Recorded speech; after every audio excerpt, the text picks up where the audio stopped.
Okay guys, so I've just been to the DHL Packstation and picked up 3 packages, one of which was for my wife, not for the car at all. But that is, what have I got? I've got the oil, and I think I've got a filter, and I've got a whole bunch of other stuff which was delivered at home. But I realise actually that's only one delivery for the oil, because I ordered 2 times 10 litres, 20 litres. So yeah, maybe someone will turn up today or maybe tomorrow, but that gives me a really good chance of getting something done this weekend. Not that I'm going to use the oils this weekend, because the clutch still hasn't turned up from Design 911 yet.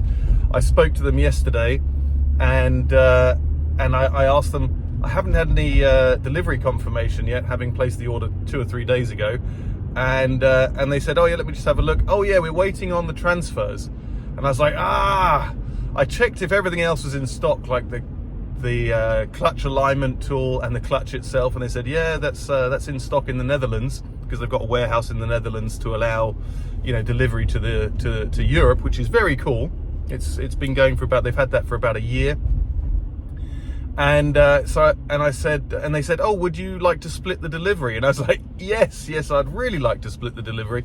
So the clutch kit won't be here for the weekend now. It'll be, he said quite fairly, to manage your expectations, it'll be here early next week. So I was rather hoping that the clutch would be here this week, but it's not going to be. So I'll just carry on with the brakes this weekend. I think they've still got to be done.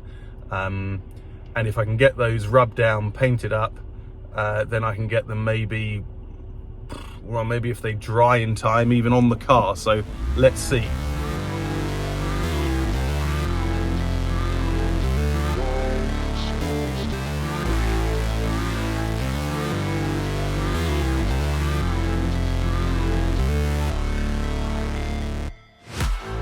So morning guys, welcome back to the channel. Another episode on the 911.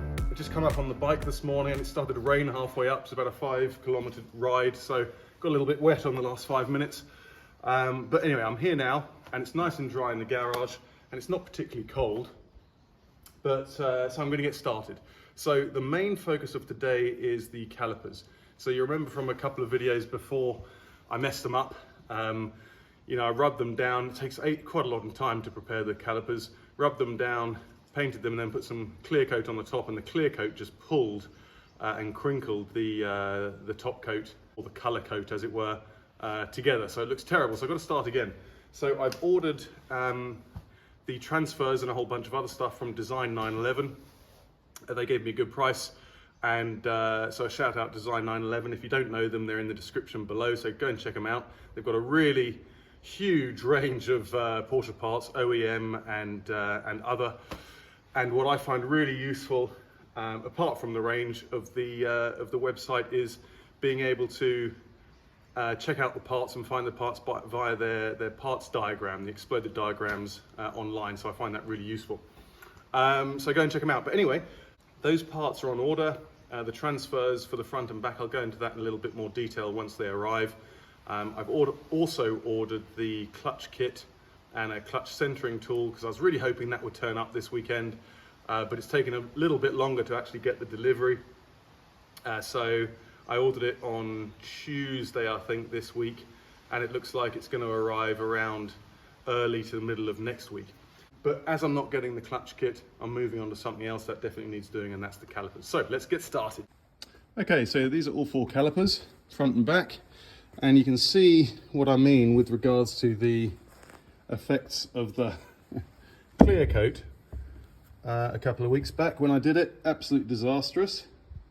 So I never seem to have much luck with clear coat. I don't know why. Maybe it's because I'm mixing products. Most likely it's the case. Yes, I've got to rub these down, rub down the Porsche signs, unfortunately, because I was trying to save them. And then take it from there. But you can see this worked out better. It actually looks really nice. I'm really pleased with this, except for when I was doing the last coat, the paint was really warm in the other garage, and it ran quite badly on the front there. So I'm going to take down the front and re-coat that. But with the other ones, which I haven't touched yet, yeah, there's quite a lot of work there. Taking the corrosion away, taping them up, rubbing them down, and then painting them. So that's hopefully all going to happen this weekend.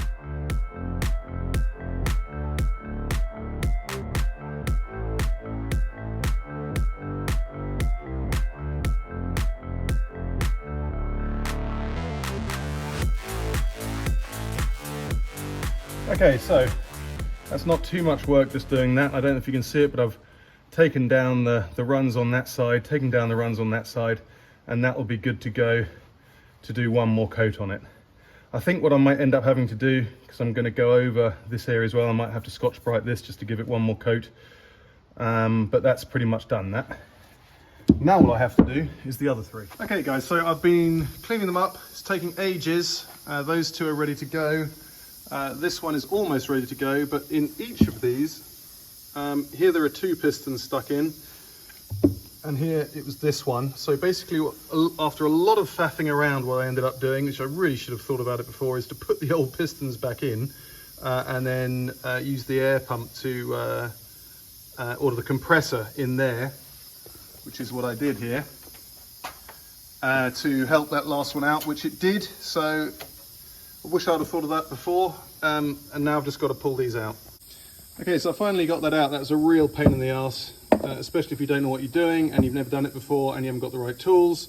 But at least I have got a compressor, and they came out in the end. No damage to any of them, which is great, which means I can get in there and replace the seals and actually paint them properly. So having got that out, I can now clean that up and put it on this pile ready for painting.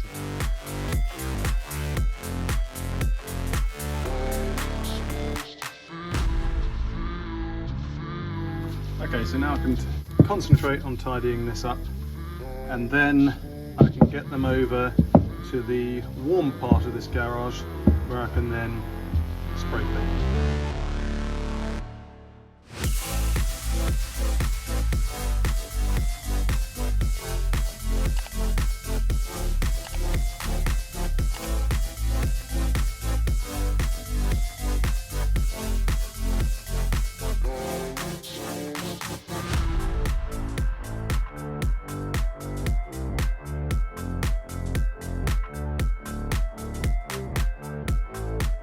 Alrighty, after hours of preparation, these calipers are now ready for paint. So I'm going to take them down to the other building down there, hang them from the ceiling and paint them.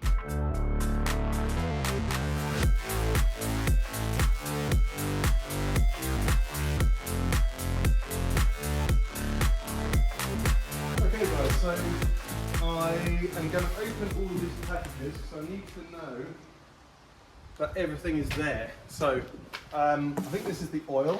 In fact, I'm pretty much 100% sure it's the oil. So I've got enough for two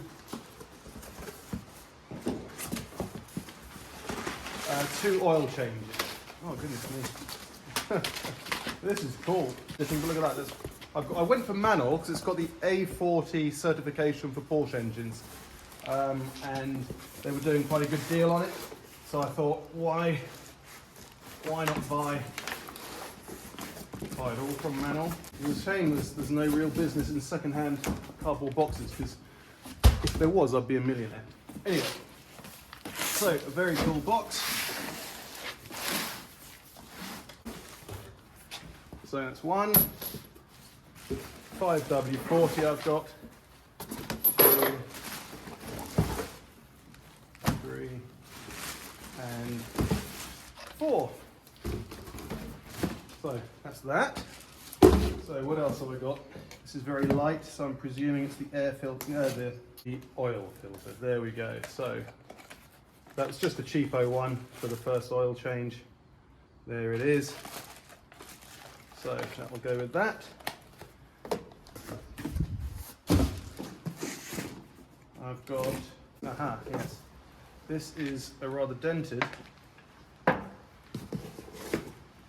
2 litres of power steering fluid. This is 2 litres of DOT4 brake fluid, or Super DOT4. Oh no, not the air filter. This is the Liquid Moly Proline Motor Clean. So with the first oil, I'm going to do a motor clean. I thought I had more than that. So these are the things that Partwork sent me. They also sent me the dual mass flywheel, and they gave me a good price on that, so a shout out to Partworks. Pretty good for Porsche parts. And so I've got I think that's the cabin filter.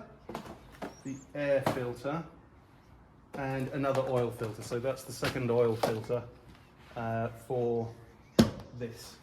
So I've still got more stuff coming.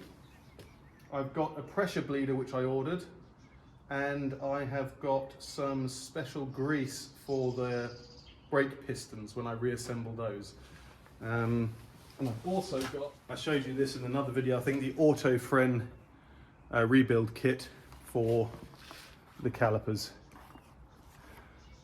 And I've also got, I just ended up buying these twice. I bought these from Porsche, and it was £100 for the set of 8 for the front calipers. So it'd be interesting to see how the quality compares to these. I bet you they're made by the same people. But anyway, you live and learn. So that is that. So those are the things that I have for the service, which is going to come up very soon. And the other thing that I've got coming is a clutch kit and clutch centering tool and the transfers for the calipers from Design 911.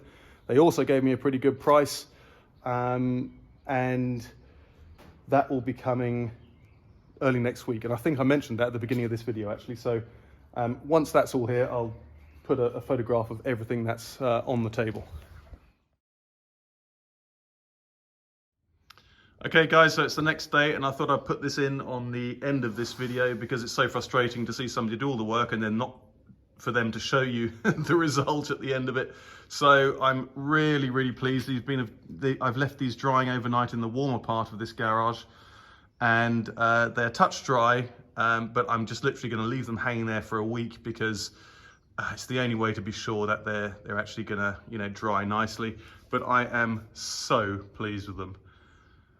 You may remember from the other videos that I tried to paint them by saving the Porsche emblem here, but then I decided, because it didn't work at all, against that, and I ended up ordering some transfers along with a bunch of other stuff from Design 911, and they will be here early next week, and you can just see how much better they look to actually just rub all of the caliper down, clean them all up, and give them a complete new coat of paint. So I'm extremely pleased. So they'll be going back on the car as soon as they're dry. Okay guys, so I've got another tool for the car in preparation for fitting the calipers and then bleeding the brakes.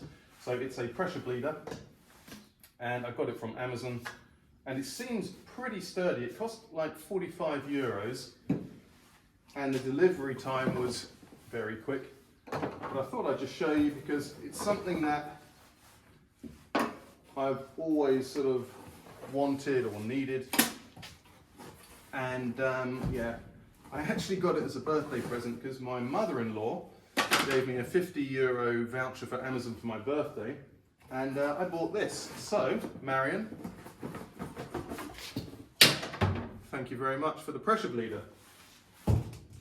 So yeah, what can I say about it? It seems, you know, just the plastics, the quality of the plastics, don't know if you can see that, but it seems really quite sturdy. This is the tightening tool, which I'll probably end up never using, but nonetheless, that goes on the reservoir, which is a standard, I think 43 mil, standard Euro fitting. And it comes with, yeah, I mean, everything you need. I mean, this isn't anything new, but it's certainly new to me for the workshop. But the impression it makes is quite a sturdy and a good one. So I'm quite pleased with that. Obviously, the proof is in the pudding, and see how it works when I use it.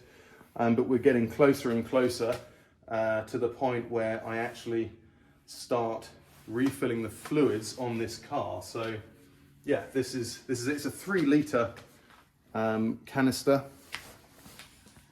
And it has a dial there and the pump. I mean, you know these things. And I have never used one before. And what I'm actually going to try is to see if it fits on the reservoir of the Land Rover. The chances are extremely slim, but it'd be a bonus if it did. So the next thing that I need is a vacuum, I don't know what they're called, vacuum bleeder, I suppose, as well, for the coolant system. And that's a different tool to this. So that's the next thing on the list. So Okay guys, so I was going to save this to open at the garage, but literally I cannot wait, so I just thought I'd open it with you here. So this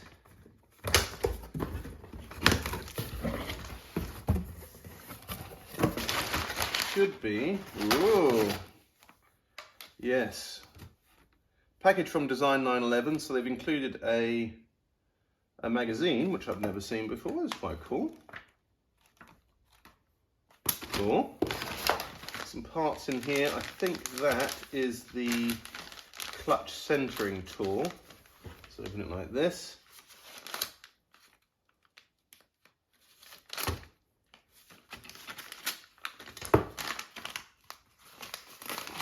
Yes, look at that. Oh, what's this? Oh, those are the transfers as well. So this is the reason why it took a little bit longer to get these, or this package. Oh, it's open. Oh, it doesn't fit in the bag. That's why. Oh, well, anyway. Is because the, yeah, they had to wait on the transfers. So that's the transfers. This is the clutch centering tool, which I've always wanted. I've always made my own, but that's the clutch centering tool. And this is the clutch, the final part. Look at that. Oh, I can't wait to fit this. I'm hoping to do that this weekend. So let's have a look.